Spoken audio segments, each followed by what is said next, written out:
Fußball 2000. Felix Brüch hat es geschafft. Ich musste Marvin aus dem Urlaub holen. Es tut mir leid, Marvin. Ich habe dich vom Strand runtergeholt. Wir müssen heute die heißen Eisen anfassen. Ja. Und natürlich über die Szene der Szenen sprechen. Die Elfmetersituation. Wir sind alle ganz aufgeregt. Und naja, ich würde schon sagen, da gibt es unterschiedliche Meinungen. Die hören wir uns heute an. Und dann gucken wir natürlich auf das, was noch passiert. Denn hat die Eintracht ansonsten ganz gut gespielt. Und Europacup, er kommt. Also, guckt es euch an. Fußball 2000, wir sind heute im Rumors und zwar ganz weit oben. Ganz weit oben könnte die Frankfurter Eintracht eigentlich auch stehen. Hätte sie einen Elfmeter, bekommen wir dadurch einen Punkt mehr. Liebe Leute, ihr erinnert euch alle, es ist Talk of the Town, es ist das Thema. Tah bekommt den Ball ganz merkwürdig, nachdem Radetzky irgendwas versucht, aber was nicht wirklich mit Fußball zusammenhängt. Und danach die entscheidende Szene. Wir sehen, wie Ekitike den Ball bekommen will und er bekommt ihn nicht so richtig. Und da stellt sich natürlich die Frage, Elfmeter ja oder nein. Und ich habe lauter Experten bei mir, unter anderem, ich freue mich, Etienne, dass du heute mal wieder bei uns am Start bist. Nach der Corona-Zeit, glaube ich, war das letzte Mal. Ja? Ich habe nur digital war ich. Genau. Also richtig in Fleisch und Blut das erste Mal. Ich freue mich sehr. Können wir ja heute wieder Gardet-Tanz machen. Ah, wow. Das ist eine Ehre, doch mal live dabei zu sein. Wir haben Gäste. Es kann nur schlimmer werden, liebe Leute. Wir haben auch so einen bei uns in der Truppe. Du kennst das. Aber wenn wir über schlimmer sprechen, dann muss ich natürlich an Phil gehen. Nein, und zwar will ich von dir wissen, wie ist dein Take? Wir haben jetzt schon viel gehört. Ganz klar, die Eintracht hat sich erzürnt. Ich muss sagen, ich war auf der heimischen Couch einigermaßen erzürnt darüber, was natürlich auf dem Platz passiert ist. Ich habe mir unterschiedliche Zusammenfassungen angeguckt, natürlich unsere eigene, die ihr übrigens auch hier oben euch angucken könnt. Dann habe ich mir angeguckt, was das ZDF sagt, ich habe mir geguckt, was die ARD sagt. Und sehr, sehr viele haben relativ unisono gesagt, dass ein Elfmeter, den hätte man geben müssen. Und jetzt zwitschert in mein linkes Ohr etwas mit einer anderen Stimme vielleicht. Naja gut, also ich habe mir auch alle Perspektiven, wie wir alle, glaube ich, 87 Mal gefühlt angeguckt. Und ich bin einfach der Meinung, dass das nicht so ganz so hundertprozentig klar ist. Ich weiß, ich rede jetzt gegen 95, gefühlt 99%. Vor allen Dingen alle Eintracht-Fans, das liegt aber in der Natur der Sache. Ich finde trotzdem, wenn man sich diese Bilder in Ruhe anguckt und die Eintracht-Brille ein bisschen absetzt, dann ist das keine ganz klare Situation. Einfach weil der Ball, man nehmen wir jetzt schon ruhig, einfach weil... Ja. Nee, pass auf. Ich sage einfach mal, ich halte es erstmal kurz und wir können darüber diskutieren. Ja? Für mich ist das Problem in dieser Situation, dass dieser Ball, den Radetzky am Tah schießt und der dann in einem hohen Bogen Richtung Tor fällt, einen merkwürdigen Backspin bekommt. Ja? Der titscht einmal auf und dreht sich dann leicht zurück. Und dadurch ist Hugo Ekitike, weil er den für eine Sekunde ein bisschen falsch berechnet, was kein Vorwurf ist, weil es ist, jeder, der mal selbst gekickt hat, weiß, diese abgefälschten Spiele sind ganz schwer zu berechnen. Aber er muss ein bisschen in Rücklage gehen. Und dadurch hat er schon eine ganz komische Position in der Luft, bevor überhaupt Tah mit dem Ellbogen arbeitet. Dass der Ellbogen rausgeht, ist unstrittig. Für mich ist es nur keine hundertprozentig klare Fehlentscheidung. Das ist natürlich die interessante Entscheidung, die dann gefällt wurde. Und wo müssen wir uns auch wirklich fragen, kann man das separieren? Ja, weil natürlich, du hast vollkommen recht, es sieht so aus, dass es schwierig wird, den Ball überhaupt noch ins Tor zu bekommen. Die Frage ist immer, was ist ursächlich? Was ist ursächlich? Was ist ursächlich? Und da muss ich sagen, habe ich ein bisschen Schwierigkeit mit deiner Andeutung und bin gespannt, was Basti dazu sagt. Ich kann dazu fast nichts sagen, weil ich kann das nicht glauben. Das ist ein eindeutiger Elfmeter und ehrlich gesagt macht mich das nicht bei dir, aber das macht mich in der Nachbetrachtung noch aggressiver als die Szene auf dem Platz. Nein, dass das dann relativiert wird, dass sich keiner hinstellt und sagt, Leute, das ist wahrscheinlich ein Elfmeter und rote Karte zweimal, weil er tritt ihm auch noch auf den Bauch. Das ist aber, ja. Anyway. Aber die Szene danach. Dass sich einer dann nicht hinstellt und sagt, Leute, es ist okay. Nein, Knut Kircher setzt sich in Doppelpass und erzählt mir einfach, ja, Leute, ein Ermessensspielraum. Wenn ich diese ganzen Sachen höre, Leute, man muss festhalten, was du sagst, ist richtig. Keiner kann sagen, hätte er den Ball reingemacht, weil das hat einen merkwürdigen Vibe gehabt, der ist da oben. Ist halt schon aber wenn die Beine nach oben gehen, er ist schon in der Luft, woher soll die Bewegungsenergie kommen, die seine Beine noch mal in die Luft macht? Glaubst du, jemand kann hochspringen und dann noch mal so einen Backflip machen? Ich glaube nicht, dass Ekitike Kunstturner ist tatsächlich. Man muss sich diese Szene angucken. Zweitens gibt es keinen Grund für ihn, das Tor nicht zu machen. Das heißt, es gibt keinen Grund, da irgendwie eine Schwalbensituation zu kreieren. Und du hast gesagt, du hast dir alle Bilder angeschaut. Dann frage ich mich, ob du die wirklich alle angeschaut hast. Weil es gibt ganz klare Bilder, wo der Arm nicht angelegt ist, wo er ihn ganz klar in der Hüfte wegstößt. Und für mich ist es egal, ob er das Tor hätte machen können oder nicht, weil faul ist faul. Aber er kommt ja nicht in diese Rücklage, Basti, er kommt nicht in diese Rücklage, weil der Arm ihn von hinten... Natürlich. Nein. Er kommt in Rücklage, weil dieser Ball leicht zurückspringt. Der steht ja schon 2 Meter in der Luft und hat leicht Rücklage. Und erst dann kommt der Arm. Etienne, wie hast du die Situation gesehen? Aber dann hast du nicht alle Perspektiven gesehen. Ich muss sagen, ich bin auch eher bei Basti, was das angeht, weil ich schon das Gefühl habe, also für mich ist unstrittig, dass Ekitike das besser noch machen könnte. Ja? Und ich glaube auch, wenn Tah komplett wegbleibt, sieht die Szene nicht so komplett anders aus. Aber ich glaube, dass wenn der da 1,5 Meter oder 2 Meter, keine Ahnung, was weiß ich, da hochspringt, da reicht halt schon so ein ganz leichter Kontakt und du schiebst den nur ein paar Zentimeter und es macht schon den Unterschied, ob dein Rücken sozusagen ein bisschen nach hinten geht oder ob du ein bisschen weiter vorne. Also da reichen, ich glaube, da brauchst du nur ganz wenig. Ja, so. Und das ist erstmal für mich das Entscheidende. Und dann, was für mich aber eigentlich der entscheidende Faktor ist, ist die Linie von Brich. Und wenn du in diesem Spiel diese anderen 2 Elfmeter gibst, dann fehlt mir irgendwie die Argumentation, warum das dann, ist die zweite Ebene. Und warum er sich das dann noch nicht mal anguckt. Wenn er sich's anguckt und sagt, nee, komm, aber dass der sich so sicher ist in dieser Situation, da war absolut nichts, redet nicht mit mir, da ist nichts. Das fand ich im Kontext des Spiels ein bisschen schwierig. Finde ich gut. Gleich finde ich total wichtig für all die Leute, die das Spiel aus irgendwelchen Gründen vielleicht doch nicht gesehen haben, weil das ist ganz wichtig, denn es war relativ am Anfang, gab es einen Elfmeter, der auch mega strittig war. Da war es im Endeffekt so, dass Trapp den gehalten hat, extrem schwacher Schuss von Boniface gewesen, könnt ihr euch ja auch nochmal in den Highlights angucken, aber das war schon ein strittiger Elfmeter, wo du sagst, okay, wenn du den schon gibst, und dann geht es eigentlich im ganzen Konzept so weiter und dann gibt es wieder einen Elfmeter. Das war auch jetzt nicht der allerklasse, das war schon berechtigt für die Eintracht, aber den musst du auch jetzt nicht zwingend geben. Das heißt, du hast die Bar so weit nach unten gesenkt und du weißt eigentlich, bei Berührung könnte es theoretisch immer Elfmeter geben und dass du dann dir das Ding noch nicht mal anschaust, Phil, das ist schon schwierig. Das ist halt das Problem und das ist das ganze Kernproblem auch bei dieser VAR-Geschichte. Ja. Wenn du die Mittel hast, dann fahr eine klare Linie. Das ist aber auch nichts Neues, darüber diskutieren wir seit Monaten, seit Jahren und es wird ständig gelobt, dass es irgendwie besser geworden ist. Ich finde, es wird nicht besser, ich finde, es wird eher schlechter.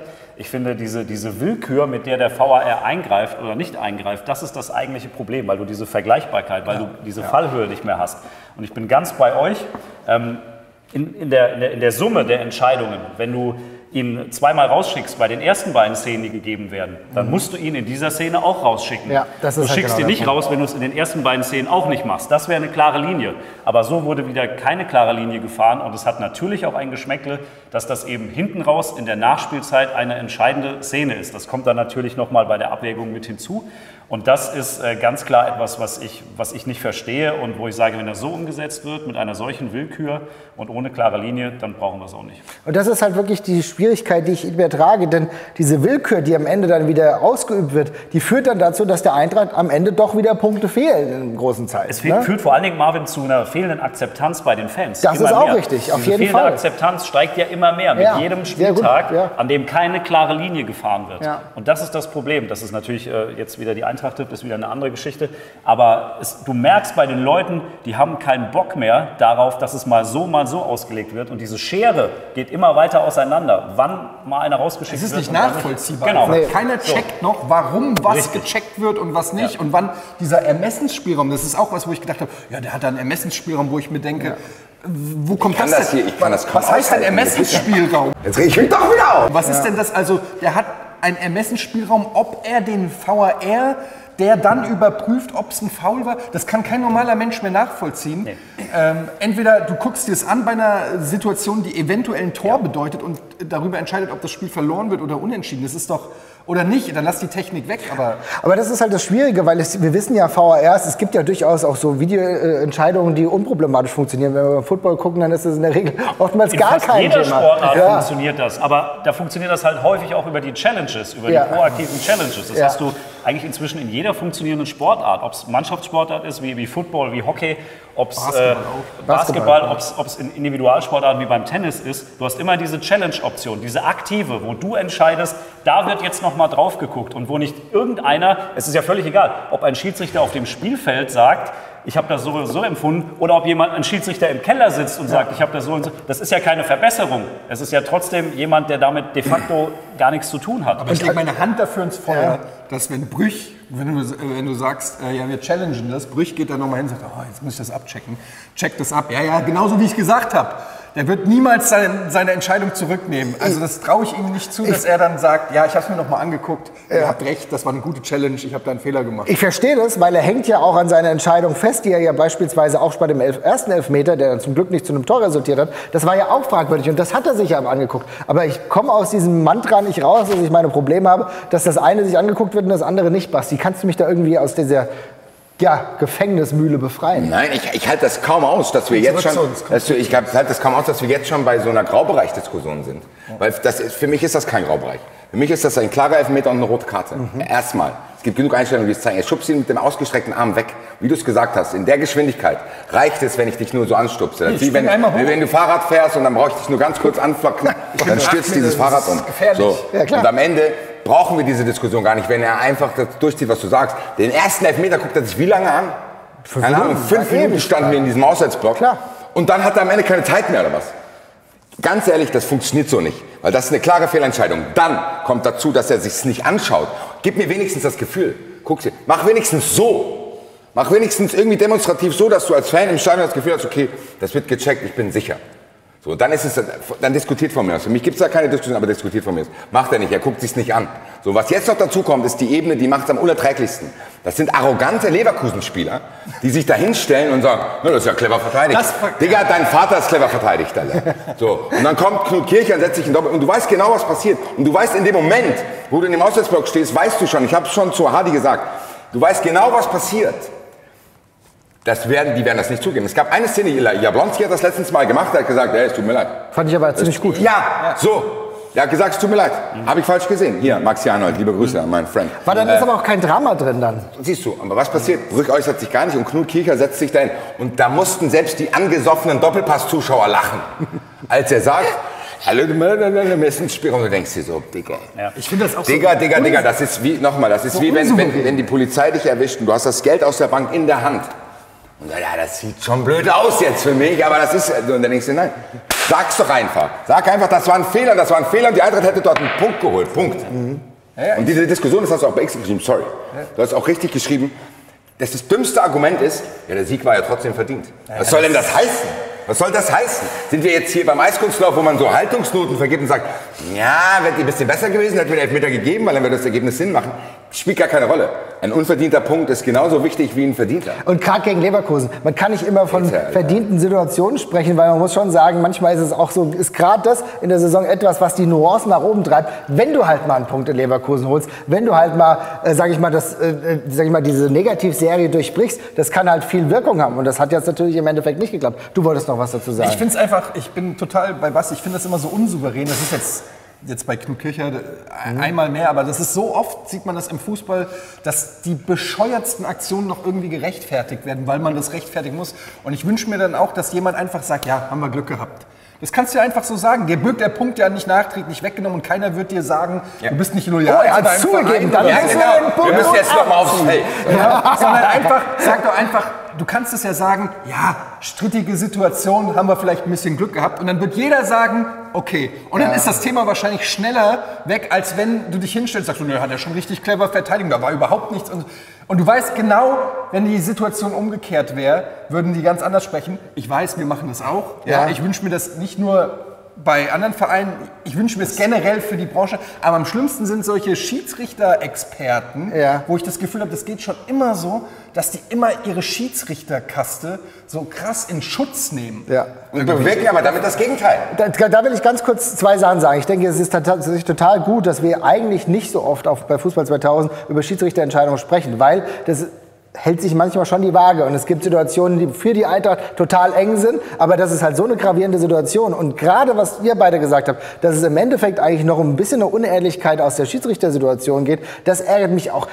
Kann man das nicht irgendwie hinbekommen, dass man den Schiedsrichtern mal irgendwie sagt, seid doch einfach mal ehrlicher, seid selbstkritischer, weil das ist doch tatsächlich der Umgang, den wir uns alle wünschen, weil das Fehler gemacht werden. Es werden Fehler im Spiel gemacht. Wir haben in den Highlights, da werden wir gleich nochmal drüber sprechen, den Fehler von Trapp gesehen, der dazu geführt hat, dass ein Gegentor entsteht, wo du sagst, okay, das ist ja auch ein Fehler. Es kann doch passieren. Ich finde den kommunikativen Umgang mit dem Nachgang dieses Nachmittags, dieses Spiel, ist eine Vollkatastrophe. Es beginnt übrigens schon damit, dass Felix Brüch nichts dazu sagen will. Das ist schon mal der erste Schritt. Ja.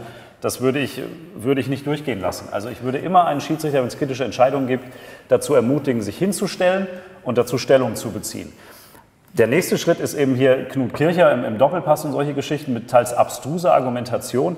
Und das wiederum ist aber, finde ich, jetzt spanne ich den Bogen zwar sehr weit auf, aber das ist so eine gesamtgesellschaftliche Geschichte ja auch gerade, dass Menschen keine Fehler mehr zugeben, dass Menschen keine Verantwortung übernehmen für Dinge. Das manifestiert sich immer mehr in dieser Gesellschaft. Und ich habe den Eindruck, dass die Hemmschwelle, Fehler zuzugeben, sich hinzustellen und zu sagen, hab ich verbockt, tut mir leid, war ein Fehler, mache ich beim nächsten Mal besser. Dass diese Hemmschwelle halt immer weiter hochgeht und dass die Leute lieber entweder nichts sagen oder das abstrus verargumentieren, warum das nicht so war. Und das schlägt sich gerade da wieder. Und es mündet alles in der fehlenden Akzeptanz für Schiedsrichter und in einer deutlich höheren Aggressionsschwelle, die du dann hast, gegenüber diesen Menschen, die wir brauchen, dieses Spiel zu spielen, die einen Job haben, den ich nicht haben würde, weil er mir viel zu schwierig wäre. Und das finde ich total wichtig, denn es ist ja eine ganz große Situation, die wir hier übrigens auch schon thematisiert haben, wo der Herr übrigens auch eine Doku schon gemacht hat, wo es darum ging, dass Schiedsrichtermangel in den unteren Ligen komplett herrscht. Aber das ist natürlich genau diese Situation. Wer hat da noch Bock, sich mit diesem Aggressionspotenzial auszusetzen? Aber dann muss man ehrlich sagen, ganz oben, die verbaseln es halt, weil sie halt nicht in der Lage sind, eine offene Kommunikation herzustellen und den Druck komplett rauszunehmen. Weil was ihr sagt, wenn sich jemand hinstellt und sagt, Leute, habe ich einen Fehler gemacht, hätte ich mir angucken müssen. Ich merke, das Ergebnis ist dann dementsprechend sehr unglücklich für die Eintracht gewesen und sich entschuldigt, dann würden wir hier anders sprechen und würden über die zu Recht entstandenen Fehler, beziehungsweise über die entstandenen Fehler des Spiels sprechen, weil es gibt auch von der Eintracht Fehler, die dazu geführt haben, dass die Eintracht nicht gewonnen hat. Ja, das eine schließt das andere ja nicht aus, diese Diskussion. Die Leute tun immer so, als wären das zwei Diskussionen, die nicht parallel stattfinden können. Du kannst beschissen werden und trotzdem verdient dadurch verlieren. Es geht ja beides. Klar. So, es ist aber egal, weil im Endeffekt, genau wie wir gegen Bayern dann diesen Punkt geholt haben, der vielleicht das Spiel nicht hergegeben hat, ist es genauso hier. Das Spiel hätte es dann vielleicht nicht, ist mir doch scheißegal.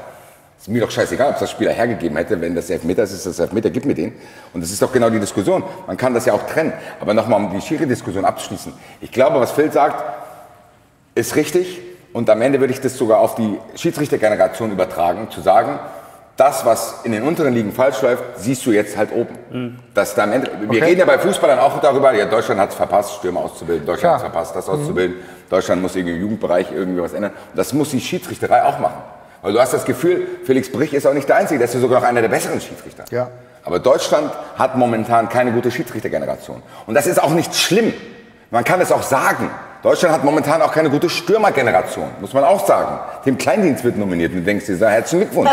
Ja. So, das muss man auch, das ist ja auch okay, da muss man das benennen, muss Lösungen präsentieren und muss irgendwie für eine Kommunikation und Akzeptanz sorgen, wo es einigermaßen gesittet abläuft, weil du wirst die Emotionen nie rauskriegen, das ist auch völlig in Ordnung, das ist ganz klar, das ist immer noch Fußball, dann kann man irgendwie mit ein paar Tagen Abstand kann man das einfangen. Was aber gerade stattfindet ist, dass mit einer Wagenburg-Mentalität Schiedsrichterleistungen verteidigt werden, die einen noch aggressiver machen, wo du schon längst hättest Druck rausnehmen können, wenn du die Probleme offen kommunizieren würdest, die es gibt. Ich glaube, ein Schiedsrichter sitzt schon zu Hause und denkt, scheiße, das mit der Handspielregel raff ich auch nicht komplett. Ja. Dann muss dieser Schiedsrichter halt mal sagen, da müssen wir, ja, weißt du, was ich meine? Der kann da nicht sagen, ja, das ist mein Ermessensspielraum. Der muss sagen, ich finde diesen Ermessensspielraum scheiße. Und das macht mich fertig, weil kein Mensch sitzt mehr zu Hause und wenn ich dir eine Szene zeige, dann ist nicht mehr, wir streiten uns, war das ja oder nein, sondern am Ende sind Phil und ich auch manchmal bei Diskussionen, dass wir jetzt beide nicht wissen. Nee, klar. Ist das Hand? Keine Ahnung. Ja. Du, weißt du, es gibt sogar mittlerweile Szenen, wo du nicht weißt. Ja. Rege ich mich jetzt auf und dann sagst du, ich weiß es nicht. Ja. Irgendeiner wird mir jetzt schon erklären, warum das keine Hand ist. Ja. Aber eine Woche später erklärt mir ein anderer, warum das Hand ist. Ja. So, und dann hast du irgendwann das Gefühl, ich blicke nicht mehr durch. Es bleibt halt nichts klar auf einer Linie. Und diese Unterschiedlichkeit, die du immer wieder siehst, von der Ermessensspielraum, der anders ausgelegt wird, der führt... Geh doch raus und guck's dir wenigstens an!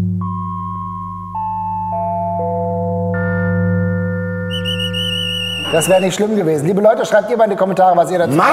Ist euer Ärger ein wenig verflogen oder seid ihr noch so genauso pulsierend wie Basti hier hinten? Ich glaube, Etienne ist immer brodelt innerlich auch noch ein wenig. Ja? Ich finde es einfach auch unsouverän. Ich finde es einfach viel souveräner zu sagen, wie ihr es gerade gesagt habt, wir wissen auch nicht alles. Wir machen auch Fehler, wir sehen manchmal was, wir schätzen es falsch ein oder so. Ich finde das viel souveräner, sich da mal hinzustellen. Ich würde mir das auch von dem einen oder anderen Bundesliga-Trainer mal wünschen oder so. Ne?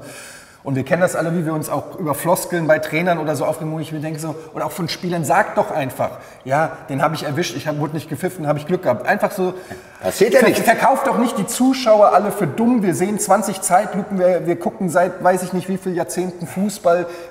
Und ich mag dieses von oben herab, was auch manchmal so bei Schiedsrichtern ist. Ich finde, ganz viele Schiedsrichter haben so eine gewisse Arroganz inne und so fast schon so ein Ego, das auf Level von den Spielern manchmal so ist. Und das finde ich irgendwie, ihr seid ja eigentlich, klingt jetzt ein bisschen blöd, aber Diener des Spiels. Ja? Also ihr sollt ja eigentlich dafür sorgen. Akzeptiert das endlich.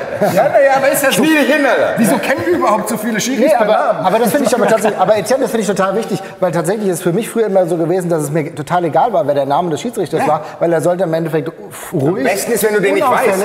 Genau. Am besten ist nach dem Spiel, keine Ahnung, wer war Schiedsrichter. Nee, keine Ahnung. Und 30 Jahren Ski, was? Echt? Und dann macht er seinen Job auch richtig gut. Ja. Und das ist ja das Ding. Und ich finde es trotzdem aber auch wichtig, nochmal zu erkennen, klar, dass die Eintracht jetzt natürlich draufhaut und dass die Eintracht natürlich jetzt Stimmung macht und dass die Eintracht natürlich jetzt ihre Position verteidigt, hängt auch damit zusammen, dass da wieder Druck aufgebaut wird, auch in der sag ich mal, in der Schiedsrichtergilde, das kann ich schon verstehen. Aber da muss die Schiedsrichtergilde muss smarter sein und muss eine andere Fehlerkommunikation. Deswegen ist es übrigens auch gut und richtig und wichtig, dass die Eintracht ja gestern sehr prompt reagiert hat nach den Aussagen von Knut Kircher in Person von Markus Krösche. Das habe ich mir auch genauso gewünscht. Nochmal, man kann in der Bewertung der Szene kann man unterschiedlicher Meinung sein. Ich bleibe dabei, ist für mich keine klare Fehlentscheidung. Kann man darüber diskutieren, aber mir geht es um die Verhältnismäßigkeit, um die Akzeptanz bei den Menschen grundlegend bei dieser Thematik. Und deswegen ist es wichtig, dass das auch nochmal so offen thematisiert wurde von Seiten der Eintracht. Finde ich auf jeden Fall richtig. Basti, wolltest du dazu noch was sagen? Weil sonst würde ich sagen, alles klar, liebe Leute, dann machen wir mal ganz kurz einen Break und reden tatsächlich über das. Aber man kann auch verschiedene Meinungen haben. Ja, man kann sich trotzdem liefern. Divergenz aushalten. Sehr gut. Also wir sind hier alle... Wenn die Kamera aus sind, direkt. Ja, ist gut. Ich bin mal gespannt, was nachher passiert. Wir sind alle kommunikationsflexibel. Aber das ist auf jeden Fall... Ermessensspielraum. Das ist aber ein geiles Ding. Hey, pass auf, ich bin kommunikationsflexibel. Ermessensspielraum ist übrigens ein geiler Begriff, auch so fürs Privatleben.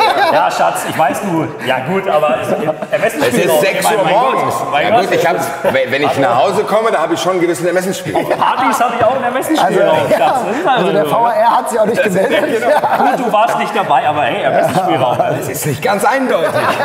Die einen sagen so, die anderen sagen so. Ja?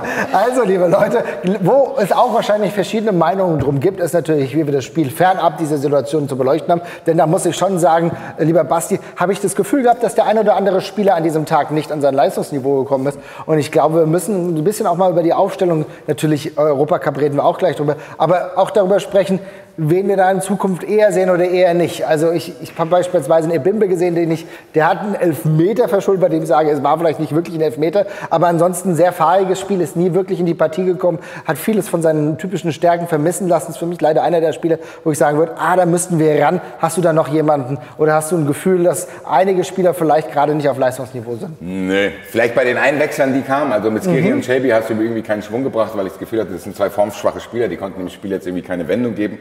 Aber im Großen und Ganzen war ich sehr zufrieden, ehrlich gesagt, mit diesem Auftritt. Also ich habe es ja in der Reaction schon gesagt, ich hatte das Gefühl, die Eintracht hat wieder wie selbstverständlich an einem Bundesliga-Topspiel teilgenommen. Und du hast nicht gemerkt, dass die Eintracht der große Außenseiter ist. Natürlich war Leverkusen besser, das hast du an den Toren gesehen. Das hast du auch an der Technik von den Spielern gesehen. Aber in der ersten Halbzeit waren es 50-50 Ballbesitz. So, das war ein ausgeglichenes Spiel. Die Eintracht hätte dort auch locker führen können. So, Mamouche knallt das Ding an den Winkel, du hast mit Etikette ein Abseitstor geschossen.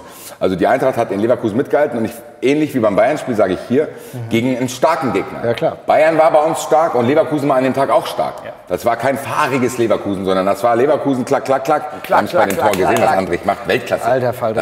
Was ist das für ein Tor? Da kannst du als Gästefan nicht mal komplett ausrasten, sondern du stehst da und denkst, Alter, nee, da hatte ich auch Respekt davor. War ein tolles Tor. Ja. Und dann auch noch auf All People Andrich. Ich fand, klar gibt es Kritikpunkte, aber unterm Strich war ich mit diesem Spiel sehr zufrieden, weil wenn du ein bisschen Glück hast und einen normalen Schiedsrichter, nimmst du einen Punkt aus Leverkusen mit und hast dir das auch bis zum Schluss offen gehalten. Das heißt nicht, dass ich Fehler ignorieren will, aber im Großen und Ganzen bin ich mit dem Bayern-Spiel und dem Leverkusen-Spiel, auch wenn nur ein Punkt bei rausgekommen ist, hochzufrieden, weil die Eintracht einfach mitgehalten hat und nicht 6-0 in Leverkusen verloren hat. Phil, bist du da kritischer? Weil am Ende ist es jetzt so ein bisschen vielleicht Ende der Herrlichkeit. Wir waren ganz oben dran, hätten sogar weiter die Punkteausbeute noch weiter nach oben treiben können und jetzt geht es so ein bisschen nach unten? Ja, Basti hat ja auch aber zu Recht in der Reaction schon gesagt, die Punkte, um am Ende Platz 4 bis 6 zu belegen, die holst du nicht zwingend gegen Bayern und Leverkusen. Ja. sondern du hast jetzt schon mal die zwei Großen weg, die beide on point gegen die Eintracht gespielt haben, auch richtig gesagt. Dafür war es gut. Erste Hälfte fand ich echt stark in Leverkusen. Wir haben in Summe in Hälfte 2 ein bisschen die Spielanteile und vor allem auch die Torchancen gefehlt. Ja, da war der Pfostenkracher von Mamouche, war mit das Einzige, was du so dann parat hattest. Leverkusen hat natürlich durch die Hereinnahme von Flo Wirtz, der halt einfach irgendwann Top 3 Spieler dieser Fußballwelt sein wird, hast du halt gesehen, dass da nochmal ein Level Qualität nochmal on top kam. Aber in Summe musst du schon sagen, in dieser Saison hast du definitiv die Möglichkeiten, auch zwei Mannschaften wie Bayern München und Bayer Leverkusen, die on point wirklich 100% geben an dem Tag, zumindest phasenweise zu ärgern. Und das ist für mich ein krasser Unterschied zur letzten Saison. Aber auch mitzuhalten, nicht zu ärgern. Also du hast dieses ja, nicht über 90 Minuten. Ärgern ist ja so ein Underdog. In Summe war die Eintracht schon gegen die Bayern schwächer und auch in Leverkusen in Summe schwächer. Aber ich sage, dass du Phasen hast, in denen du die triggern kannst. Und das ist der Unterschied zur letzten Saison.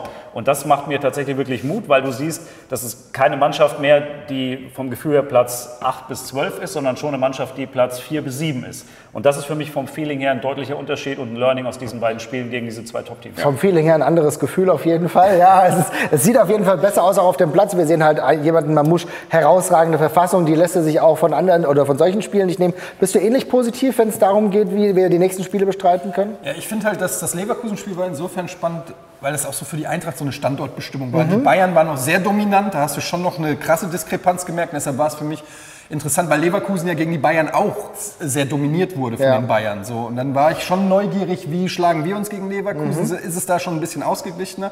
Und war dann auch erleichtert, dass es eben nicht so aussah wie gegen die Bayern, sondern dass Leverkusen schon alles reinlegen musste. Du hast auch das Gefühl gehabt, Leverkusen nimmt uns 100% ernst. Also ist nicht so eins, komm, die Eintracht im Vorbeimarschieren, sondern die hatten Schiss auch vor unseren Kontern logischerweise. Die konnten gar nicht so alles nach vorne, weil die mussten immer aufpassen, dass ein Mamouche und Ekitike da nicht durchbrechen. Natürlich sind die noch weiter. So. Es wäre jetzt auch vermessen, plötzlich mit der Mannschaft des letzten Jahres irgendwie auf komplett Augenhöhe zu sein. Aber man merkt deutlich, dass die Eintracht dieses Jahr einen großen Schritt in diese Richtung gemacht hat. Und das, finde ich, ist erstmal genau das, was wir uns auch versprochen haben.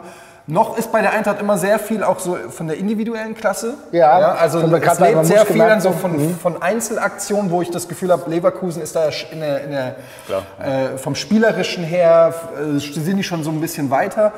Aber ich finde, der Weg, den die Eintracht gegangen ist, und das hat Leverkusen gezeigt, hat auch ein bisschen die Bayern gezeigt, auch wenn die sehr dominant waren, ist schon Top 5, Top 6, finde ich, kann man schon jetzt so rauskristallisieren. Ich finde ehrlich gesagt, dass man nicht nur gesehen hat, dass die spielerisch besser sind, sondern Leverkusen war auch abgewichst an dem Tag. Du hast schon gemerkt, dass die Eintracht eine junge Mannschaft hat, die sich auch anstecken lässt. Weil Leverkusen ist schon, man muss da bei allem Hype um dieses Spielerische, Leverkusen ist auch eine dreckige Mannschaft.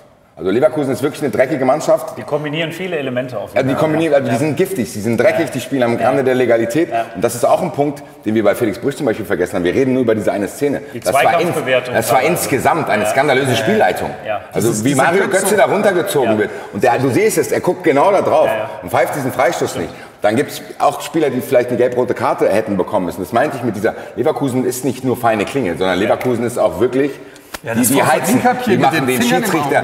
Alonso wirkt auf den Schiedsrichter ein. Also das ist eine Mannschaft, die spielen auch mit dreckigen Mitteln.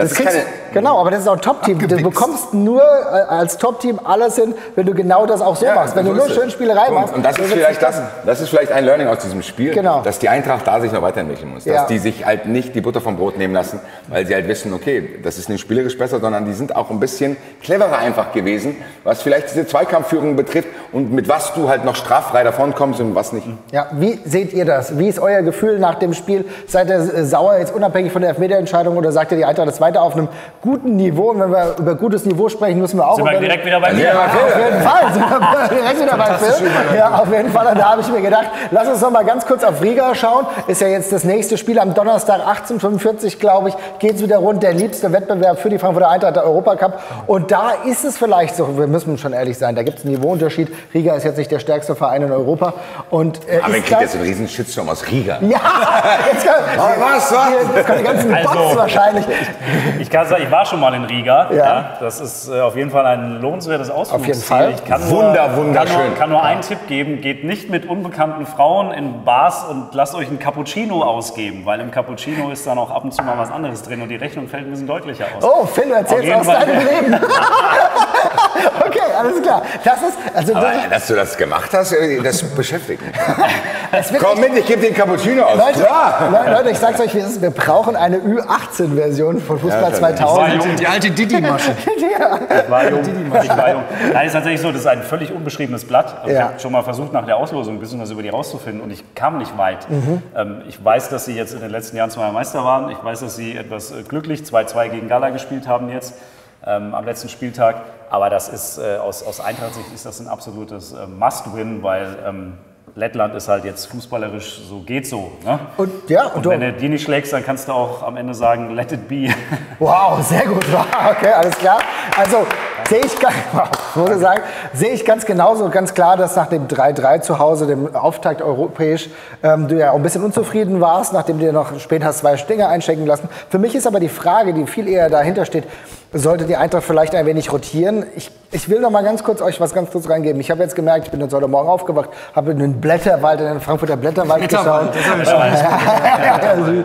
Marvin dreht den Scheinwerfer. Ja, und dann habe ich gesehen, dass mittlerweile natürlich klar die Kritik an Kevin Trapp natürlich nicht völlig verstummt. Gerade einige Zeitungen widmen sich wieder dieser Situation. Ich finde gerade, das kann passieren, hat ja einige Dinge auch wieder den Elfmeter gehalten, hat danach das potenzielle 3-1 verhindert, war trotzdem eine unglückliche Situation. Wäre das für euch, und da frage ich dich, lieber Etienne, mal, wäre das für euch ein Moment zu sagen, dass wir Santos beispielsweise europäisch spielen oder gerade bei so einem Spiel wieder rein? Oder würdest du eigentlich eher sagen, das ist jetzt so ein super Aufbauspiel, bei dem kann Kevin Trapp einfach weiter Selbstvertrauen saugen? Also ich würde rotieren, aber nicht auf der Torwartposition. Weil ich finde, du kannst einem Kevin Trapp dann schlecht, also wenn du jetzt die Pokalwettbewerbe wegnimmst, das sind die einzigen Chancen, wo du einen Titel vielleicht gewinnen kannst. Und da steht dann, Kevin Trapp hat dann nicht mitgespielt. Am Ende Cauã Santos hebt den DFB-Pokal und Kevin Trapp steht daneben. Das finde ich ein bisschen schwierig. Ich würde es, wenn dann umgekehrt machen. Cauã Santos in der Bundesliga ran. Ich merke schon. Alles ja, weil da kannst du wenigstens sagen, guck mal, Kevin, du hast hier wenigstens einen Titel. Ja, aber ich finde es schwierig. Also die Situation im Tor, die bietet natürlich eine gewisse Brisanz, aber ich glaube, diese Saison sollten wir cool bleiben. Kevin Trapp wird noch ein paar Mal ausfallen, wahrscheinlich wegen Verletzungen. Cauã Santos ist noch jung, der kann wirklich super hinter Kevin Trapp aufgebaut werden. Der hat jetzt schon mal seine Duftmarke gesetzt. Und im Sommer kannst du gucken, was ist, ob man dann eine komplette Veränderung herbeiführt oder so. Aber ich würde da jetzt... weil wenn du jetzt... stell dir mal vor, du tauschst. Cauã Santos ist im Pokalspiel überragend. Dann haben wir doch diese Diskussion trotzdem. Ja, aber stell dir mal die Diskussion auch andersrum vor. Du triffst jetzt eine Grundsatzentscheidung für Santos, was viele ja wollen, scheinbar jetzt. Finde ich völlig absurd, dass viele das wollen. Aber die Diskussion wird ja geführt. Stell dir mal vor, du machst das. Ich lasse mich mal drauf ein, weil ich bin auch kein Fan davon. Du machst das, was ist denn? Dann patzt Santos 3 Spiele hintereinander. Ja, was machst du dann? Und dann musst du Kevin Trapp wieder anrufen und sagen, tut mir leid. Nein, so, ich warne davor, jetzt auch bei jeder einzelnen Szene neue Grundsatzdiskussionen zu beginnen. Das wäre auch für Kevin nicht gut, denn Kevin ist ja schon ein Kopfmensch. Das muss man ja sagen. Nein, aber es ist auch unnötig, man muss nicht bei jeder einzelnen Szene jetzt sagen. Ich war ja vor 2 Wochen, als wir die Diskussion hatten, in der Folge war ich auch dafür, dass du einen klaren Split machst und Cauã zum Pokaltorwart machst. Das wird nicht gemacht und Stand jetzt ist es natürlich dann auch gut, weil du Kevin natürlich jetzt nicht gleich wieder rausnehmen kannst nach einem Spiel. Das ist halt auch Quatsch. Aber ich bin da bei Etienne. Rotier auf andere Positionen. Du hast Optionen, du hast Chaibi, Sviri, Matanovic, Bahoja, all die Jungs, Dahoud wird vielleicht auch wieder fit sein. Also dass du einfach da nochmal frischen Input bringst, weil du hast am Sonntag ja schon das nächste Spitzenspiel übrigens bei Union Berlin. Genau. Das ist genau das, hatte ich jetzt wieder im Kopf. Wir hatten das ja letztes Mal auch vor dem Europapokalspiel gegen Pilsen, habe ich gesagt, für mich ist das Pilsenspiel nicht das Wichtige, sondern das in Kiel. Und das gilt für jetzt nochmal und nochmal mehr. Weil Union Berlin nach diesem Europapokalspiel ist halt genau dieses Spiel, was entscheidet, wo geht es in der Liga hin. Ja. Du hast es ziemlich vorhin gesagt, ist jetzt die Feierei schon wieder vorbei? Ja, klar. Und wenn du bei Union Berlin verlierst, weil dann bist du wieder da, wo die Eintracht halt dann ganz normal im Mittelfeld rumhängt. Wenn du aber da gewinnst, kommst du wieder oben rein. Das heißt, im Endeffekt musst du rotieren, damit du am Sonntag komplett auf Game Mode auch sein kannst. Aber wäre dann eine Rotation beispielsweise, was du gesagt hast, mit Matanovic vielleicht genau das Richtige. Dass du aber vielleicht auch jemanden wie Can Uzun mal mehr Einsatzzeit gibst, dass du vielleicht sagst, okay, ist jetzt völlig lang. Ganz ehrlich, Riga klingt für mich nach Can Uzuns Möglichkeiten. Ich bin ja gerade so ein bisschen auf Can Uzun. Ich habe ihn auch bei Kickbase gekauft, das ist das Problem. Aber ich bin ein bisschen so auf Werbetour, weil ich glaube schon, dass da noch ein bisschen mehr drin schlummert und das kriegst du nur noch raus, wenn du ihn jetzt auch spielen lässt. Der wird jetzt nicht mehr besser oder mehr lernen, nur im Training oder so. Du musst den irgendwann auch mal Verantwortung geben und auch ranlassen. Ich weiß, wir sind in der Position gut besetzt, aber für mich hat jetzt ein Chaibi, ein Götze haben jetzt für mich auch noch keine Bäume ausgerissen in der Liga. Und ich glaube, es ist. Ich habe auch schon viel gehört, dass da noch ein bisschen, dass er noch viel lernen muss. Ich höre auch ihn hier, er will was sagen dazu. Das Problem ist ja, Etienne, das ist vor allen Dingen die Arbeit gegen den Ball. Und das sind diese Dinge, die wir auf den ersten Blick auch alle nicht so sehen, die das Trainerteam aber ganz anders sieht. Und da ist zum Beispiel ein Götze und auch ein Scheibi halt 3 Klassen vor einem Can Uzun. Ja? Und ich habe es ja gerade auch gesagt, es ist trotzdem ein Must-Win. Auch wenn du zu Recht sagst, Union Berlin ist das, was am Wochenende zählt, musst du diese 3 Punkte holen. Dann bist du mit 7 Punkten oben in dieser Tabelle. Denk immer an diese Zwischenrunde, die du im Zweifel umgehen willst. Ja? Und dann musst du halt sagen, du kannst da keinen Spieler stellen, der im Prinzip deutlich zu wenig gegen den Ball arbeitet, weil das wird trotzdem ein unangenehmes Ding, das du gewinnen musst.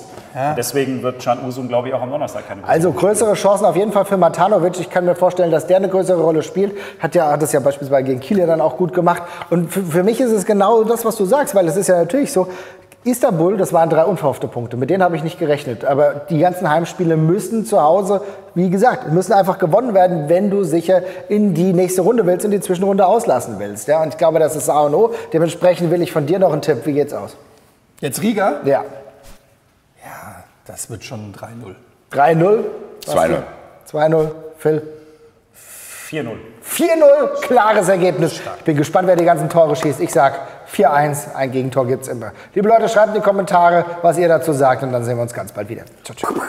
Ja, ihr Lieben, jetzt haben wir uns derart die Köpfe heiß diskutiert. Jetzt könnt ihr euch natürlich auch noch mal anschauen, die komplette Szene. Aus fast jeder Perspektive haben wir sie. Tar gegen Ekitike, dieses ganz, ganz krumme Ding und die Szene, über die Fußball Deutschland seit Samstagnachmittag diskutiert. Und auch alles andere. Der unfassbar, unhaltbar verwandelte Elfmeter von Omar Mamouche, den Pfostenkracher und alles andere aus einem wirklich bemerkenswerten Topspiel der Eintracht in Leverkusen. Die Highlights von uns für euch, guckt sie euch an.